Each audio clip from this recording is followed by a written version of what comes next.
सोचिए, एक कौन आदमी चाहेगा कि किसी अपनी बीवी को किसी और के साथ में इलिसिट रिलेशन करे? आप चाहेंगे? मैं नहीं चाहूँगा, कोई नहीं चाहेगा। कोई नहीं होते।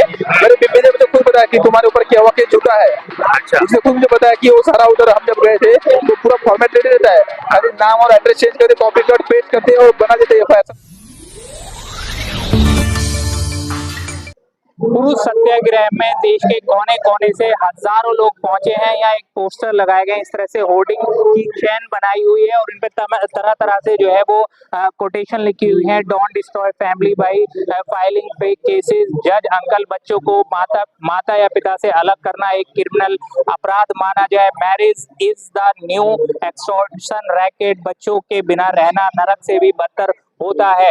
इस तरह से बहुत सारे ये कोटेशन यहाँ पे लिखे गए हैं लोगों को जागरूक करने के लिए कि जो पुरुष हैं उनके खिलाफ जो है वो झूठे केस दायर किए जाते हैं, कहीं डाउरी को लेकर, कहीं किसी और बात को लेकर और घरेलू हिंसा को लेकर तमाम तरह के केसेस किए जाते हैं। इस तरह की ये कोटेशन यहाँ पे लिखी हुई है। एक पट्टी बहुत बड़ी बनाई हुई है, पूरे जंतर मंतर पे ये बनाई है। तमाम तरह की कोटेशन है हर, और इनमें सिर्फ और सिर्फ ये मांग की जा रही है कि अपने परिवार को जो है वो बचाना है और बजाय झूठे केस करने के जो है वो फैमिली को सेव किया जाए। पुरुष और महिला दोनों ही जिंदगी के और समाज के दो पहिए हैं और वो दो पहिए एक साथ मिलकर चलने चाहिए, ना कि झूठे केसेस से ये सारी चीजें होनी चाहिए। तमाम झूठे आरोप लगाए जाते हैं। झूठे आरोप लगाने वाली अपराधी है, पीड़ित नहीं। अगर दहेज मांगना गलत है तो एलिमनी मांगना भी गलत है। कहीं ना कहीं जो मुद्दे हैं वो समाज को अच्छा करने के लिए जो गलत तरीके से न्याय व्यवस्था हमारी चल रही है, जो कानून है वो महिलाओं को एक तरफा सपोर्ट देते हैं, लेकिन पुरुष उसमें कहीं ना कहीं पिसता हुआ नजर आता है। इसलिए यहाँ पर पुरुष सत्याग्रह किया जा रहा है और इसमें जो लगातार मांग की जा रही है वो ये की जा रही है कि सबसे पहले एक जो है पुरुष आयोग का गठन होना चाहिए, क्योंकि हमारी न्यायपालिका जो है उस पर भी सवाल खड़े होते हैं कि किस तरह की न्याय व्यवस्था है जहाँ की पुरुष को न्याय नहीं मिलता और महिला को ही पीड़ित बना दिया जाता है और पुरुष को हमेशा दोषी बना दिया जाता है। हमेशा पुरुष दोषी नहीं होता।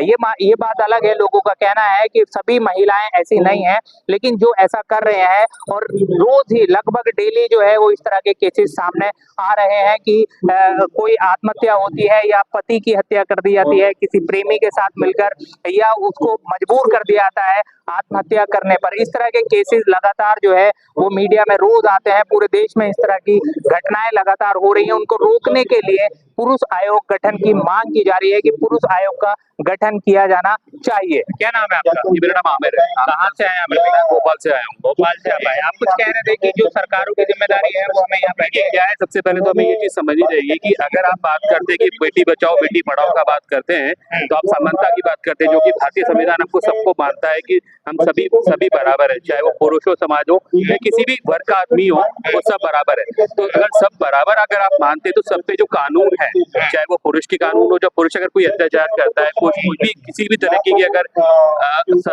कानून को अपने हाथ में लेता है तो उसके लिए चाहे आपके कोई सी भी है, चाहे 377 है, 498 है, वो सब चीज है। लेकिन यहाँ विडंबना इस बात की है, इस बात का दुर्भाग्य है कि अगर कोई औरत सोते हुए ये कह दे कि इसने मुझे मारा है या इसने मेरे साथ दुराचार किया है या मुझे प्रताड़ित कर रहा है कि दहेज लेकर आओ, तो कोर्ट से जो पहला प्राइमरी इन्वेस्टिगेशन होता है, जो कि चार्जशीट फाइल होती है इन्वेस्टिगेशन ऑफिसर के द्वारा, तो पुलिस ये मान लेती है, एक काउंसलिंग ना कराइए कि भैया इन्होंने दहेज मांगा है। चलिए, आप पुरुष को तो मनाती है, लेकिन क्या होता है भैया, ये समझना होगा कि शादी जो होती है वो एक ये अभी की नहीं है, ये पुरखों से जब हमारे देव पुराण रहे, भारत की तब से चली आ रही है। अगर हम शादी नहीं बचा पाएंगे तो आगे चल के हमारा समाज भी नहीं बनेगा, क्योंकि शादी बनती है, परिवार बनता है, परिवार से बच्चे और उसके बाद फिर उनपे संस्कार आते हैं। अगर हम उस चीज को ही जो जड़ को खत्म कर देंगे तो फिर हमारे पास समाज आने वाले समय में खत्म हो जाएगा, नैतिकता खत्म हो जाएगी। हमारा कहना सिर्फ ये है कि अगर कोई भी हो, भाई पुरुष अगर अत्याचारी है या दुराचार कर, आप उसको मेंबर ऑफ इन्वेस्टिगेशन में बनाओ। होता क्या है, घर में छोटी मोटी बातें होती है, हस्बैंड के बीच में जब शादियां होती है तो वो सबक सिखाने के लिए वो उसको लॉ में ले लेती है, उसमें आंख में घी का काम करता है। आपके जो लॉ जो एडवोकेट होते हैं उन्हें मालूम है कि भाई एक संपन्न परिवार है, अच्छा खासा सेटलमेंट होगा, क्योंकि उन्हें मालूम है है कि ये ना तो उनसे पैसा मांगा गया ना दहेज किया गया, उनको लेके जुडिशरी में ले आते का मामला हो रहा है। लूटने का मामला होता है। आखिरी में जब सेटलमेंट होता है तो भाई होता है एक लंबा चौड़े अमाउंट का सेटलमेंट होता है, मेंटेनेंस मांगा जाता है और सेटलमेंट होता है। अब आप मुझे एक चीज बताइए, हम बोलते हैं कि दहेज लेना पाप है, मैंने अपनी जान भैया बहुत से लोग हम नहीं लेते, तो एलिमोनी लेना पाप क्यों नहीं है भाई? आप एलिमोनी फिर क्यों मांगते हो? आप पढ़ी लिखी हो, सक्षम हो, तो आप पढ़ लिख के अपना कैरी फॉरवर्ड अपने को कर सकती हो, मेंटेन कर सकती हो, आप फिर क्यों एलिमोनी मांगते एक हो? और सवाल की, जैसे यहाँ पे तस्वीरें भी लगी हैं, कुछ युवा भी हैं जिन्हें आत्महत्या की है, और अभी मेरठ का एक केस आया और दूसरा केस कल परसों सौरभ भी आया। राजपूत का, जी। हाँ, तो 2-3 केसें आ रही हैं, प्रेमियों के साथ मिलकर हत्या कर दी जाती है, फिर आरोप जो है देखिए इसका श्रेय भी सबसे पहले हमारी जो है न्याय व्यवस्था को जाता है। बड़ा दुर्भाग्य से कहना पड़ रहा है, मुझको ओपनली कहना पड़ रहा है, मीडिया के माध्यम से कहना पड़ रहा है कि आप सोचिए सुप्रीम जो कोर्ट है जिसे हम न्याय का मंदिर मानते हैं, हमारे जज हमारे साहब कहते हैं अगर हमारा कोर्ट केस जाता है कि आप बाहर जाके सेटल कर लो कि भाई अपने प्रेमियों के साथ मिलकर पतियों की हत्या हो रही है, एडल्ट्री हो रही है। हमारे जो सीजीआई थे, मैं नाम लेना नहीं चाहूंगा उनका, उन्होंने 497 को डाइल्यूट किया था। मतलब अब आप सोचिए एक कौन आदमी चाहेगा कि किसी अपनी बीवी को किसी और के साथ में इलिसिट रिलेशन में रहे? आप चाहेंगे? मैं नहीं चाहूंगा, कोई नहीं चाहेगा, कोई नहीं चाहेगा। अब वो खुले वो 497 डाइल्यूट होने की वजह से वो खुले होकर अपने प्रेमी के साथ घूम रही है, फिर रही है, वो आदमी की कमाई पे उसके अपने प्रेमी को ऐश करा रही है और यहाँ तक कि उसको मार भी दे रही है और ड्रम के अंदर डाल के सो डाल रही है। क्या वो किसी का माँ का लाल नहीं है? मैं पूछना चाहूंगा, क्या वो उनके माँ बाप उसके बैटमैन वो नहीं है? कि आप कोर्ट इतना अंधा हो चुका है, मैं तो ये मानता हूँ को न्याय का मंदिर बिल्कुल भी नहीं है, वन साइडेड हो गया। ये तो होती है कि न्याय मिल पाता है। नहीं मिलता है। सुप्रीम कोर्ट टिप्पणियां करता है लेकिन नीचे की कोर्ट से बात नहीं मानता है। तो आप पीड़ित हैं या आपके परिवार में कोई पीड़ित है? मैं खुद हूँ। शादी हो गई आपकी? हो गई थी। किस तरह से पीड़ित है? और मेरी शादी हो गई थी 21 साल में, तो मेरे लिए पैसा सिर्फ 86 थे, मतलब सिर्फ 86 दिन रही थी। अच्छा। और उसने जब वो मेरे को बोल रही खुदकुशी करूंगी, ये करूंगी, मैं बोला क्यों करे भाई? क्योंकि उसे उसके मायके जाता हर टाइम पे, जब चाहे तब उसके मायके जाता था। मैं बोला तो क्यों जा रही है बार बार पे? और फिर जब उसके मैं उससे घर पे छोड़ दिया कि तुम्हारे बेटे ऐसा करे, माँ को बताया समझाया तो नहीं मान रहे, फिर उन्होंने हमारे ऊपर 498 का केस कर दिया। और अभी बोल रहे कि अगर तुमको केस सॉल्व करना या फिर तुमको इस कोर्ट कचहरी से छुटकारा पाना है तो हमको 15 लाख रुपए दे दो एलिमनी के तौर पे? नहीं, ऐसे ही मांग रहे एक्सटॉर्शन। अच्छा, मैं तो उनको 4-5 लोगों पे देकर तैयार भी था, शुरुआत में डरा हुआ था मैं। मुझे तो पता कोर्ट कचहरी में टाइम पर होगा, नहीं पता मुझे वैसे अच्छा ऐसे बहुत लोग करते हैं कि ऐसा नहीं करना चाहिए। 15 लाख लेके वो आपसे अलग होना चाह रहे हैं? हाँ। अच्छा। तो 15 लाख किस बात की दूं मैं? उसका मतलब था कि मेरे माँ बाप उसको नहीं रखना चाहिए साथ में, वो बोलते अपन सेपरेट रहेंगे, तो इतनी जल्दी मैं सेपरेट क्यों रहूंगा? ऐसा शादी के 3 महीने के अंदर ही हाँ, सेपरेट रहने की बात हो गई। तो अभी कितना टाइम हो गया इसका बात को? 2 साल हो गया अभी। 2 साल। अभी मतलब 28 अप्रैल को मेरी शादी को 2 साल हो जाएंगे, जब मैं सब शादी शुरू हो रही है। अच्छा। अभी उसका भाई बोलता है मेरे को अगर तू 15 लाख रुपए नहीं देगा तो हमारे बहुत सारे डॉन लोग जो रहते हैं हमारे पहचान के, हम तुझे काट डालेंगे, मार डालेंगे, जैसे हत्याकांड हो रहे बढ़ते जा रहे इसलिए। तो आपने इनकी कंप्लेंट दी है पुलिस में? कहीं पुलिस वाले बोलते हैं तुम्हारा मसला कोर्ट में चल रहा है, तुम जाके कोर्ट में करो, हम कुछ नहीं करेंगे।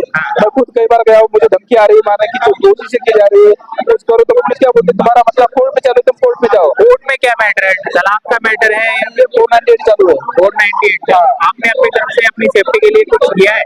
वो क्या कर सकते हैं? हमने खाली दिया, वो खाली एनसीआर काम करते हैं, जहाँ बोलते कुछ होगा जाएंगे, बोलते हम लोग के तुम्हारे पीछे गन लेके चलेंगे क्या तुमको प्रोटेक्शन देने के लिए?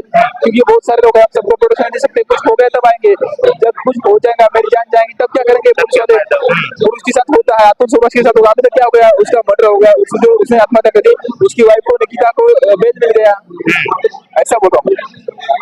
तो क्या उम्मीदें हैं? गवर्नमेंट से उम्मीद है या न्यायपालिका से उम्मीद है? गवर्नमेंट से यही उम्मीद है कि तुम अगर किसी पुरुष ने सच में किसी महिला के साथ दुराचार किया है तो उसे तुम जो करना है करो, लेकिन वो सच होना चाहिए। कानून बराबरी से काम करे, बराबर से देखे, मतलब देखे जो लड़की कुछ लड़कियां मन गलत कहानी बना के जाती है, फिर वकील उनको ड्राफ्ट बना के देते हैं कि उसमें से। और अभी क्या होता है हर कोर्ट में, मेरे बीबी ने मुझे खुद बताया कि तुम्हारे ऊपर क्या हुआ केस झूठा है। अच्छा। उसने खुद मुझे बताया कि वो सारा उधर हम जब गए थे तो पूरा फॉर्मेट रेडी रहता है, खाली नाम और एड्रेस चेंज करके कॉपी कट पेस्ट करते हैं और बना देते हैं, एफआईआर सब बन जाता है। वकीलों के पास पहले से ड्राफ्ट तैयार है? वुमन सेल में होता है, वकील के पास होता है, मेरे पास खुद कॉल रिकॉर्डिंग है। उसने बताया कि वुमन सेल में हम गए थे तो उधर हमने सारे एलिगेशन जो लगाए रहते हैं, एलिगेशन जो भी रहता है सब रेडीमेड रहता है, खाली उधर लड़की का नाम चेंज और पति का नाम चेंज होता है। तो मेरे केस में तो उन लोगों के नाम है जो लोग मेरे साथ में नहीं रहते, जैसे मेरे मामा हो गए, मेरी दादा हो गए, मेरी दादी हो गई, रिश्तेदार भी लपेट दिए? जो वहां से मेरे से 200 किलोमीटर दूर रहते हैं। हाँ, हाँ सबको बताया जा रहा है कि इससे मोटी रकम मिल सके। हाँ तो सिर्फ बात ये नहीं है कि एक महिला ही सता रही है, जो हमारी कानून व्यवस्था है, जो कोर्ट में वकील बैठे हैं, वो मोटा पैसा कमाने के लिए और लड़के से मोटा पैसा उतारने के लिए पहले से ही उनके पास में फॉर्मेट तैयार है कि ये एलिगेशन लगाने हैं और जिससे कि लड़के को टॉर्चर किया जाए और उसकी फैमिली को टॉर्चर किया जाए। दिल्ली के जंतर मंतर पर पुरुष सत्याग्रह चल रहा है। हमने यहाँ मौजूद लोगों से बात करने की कोशिश की और जानने की कोशिश की कि आखिर पुरुष सत्याग्रह की जरूरत क्यों पड़ी और पुरुष आयोग की जो मांग की जा रही है उसकी जरूरत देश में क्यों है। तो जानने के बाद पता चला है कि लोगों ने कहा कि जो पुरुष सत्याग्रह करने की हमें जरूरत पड़ी वो इसलिए पड़ी है क्योंकि पुरुषों पर पारिवारिक जो अत्याचार है वो ज्यादा बढ़ते जा रहे हैं। उनकी बीवियां उनको प्रताड़ित करती हैं, जिसकी वजह से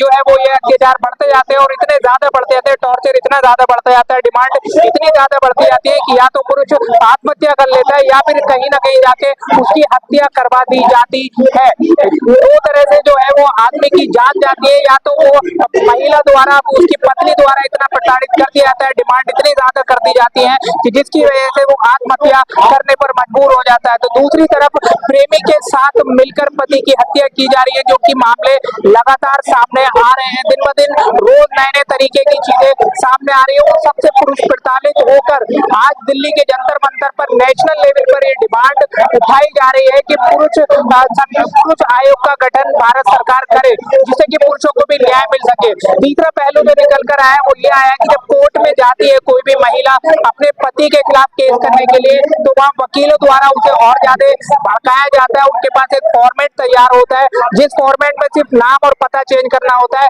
और वो सारे केसेस जो झूठे केस है वो पुरुष के ऊपर लगा दिए जाते हैं और उन केसेस के एवज में जो है वो महिला अपने पति से लाखों करोड़ों रुपए के तौर की डिमांड करती है एलिमनी के तौर पर। यह लोगों का कहना है कि जब दहेज मांगना गलत है तो एलिमनी मांगना भी गलत होना चाहिए। न्यायपालिका जो हमारे देश की है वो भी जेंडर इनइक्वालिटी करके न्याय कर रही है, यानी कि सिर्फ महिलाओं को ही पीड़ित माना जाता है और पुरुष को हमेशा दोषी माना जाता है। इस तरह की यहाँ डिमांड की जा रही है। यहाँ पे तमाम लोग पहुंचे हैं, देश के हर एक राज्य से, हर एक शहर से लोग यहाँ पहुंचे हैं। पुरुष सत्याग्रह चल रहा है। जो पीड़ित है वो अपनी परेशानियां बता रहे हैं कि वो कितने सालों से इन चीजों को झेल रहे हैं, ना वो पत्नी से अलग हो पा रहे हैं और ना ही वो उनके साथ रह पा रहे हैं। तमाम तरह की हर एक की परेशानियां यहाँ पे महिलाएं भी सपोर्ट करने के लिए पहुंची हुई है पुरुषों को कि पुरुष आयोग का गठन होना चाहिए। अब भारत सरकार इस पे क्या निर्णय लेती है और कब तक निर्णय लेती है ये तो देखने वाली बात होगी।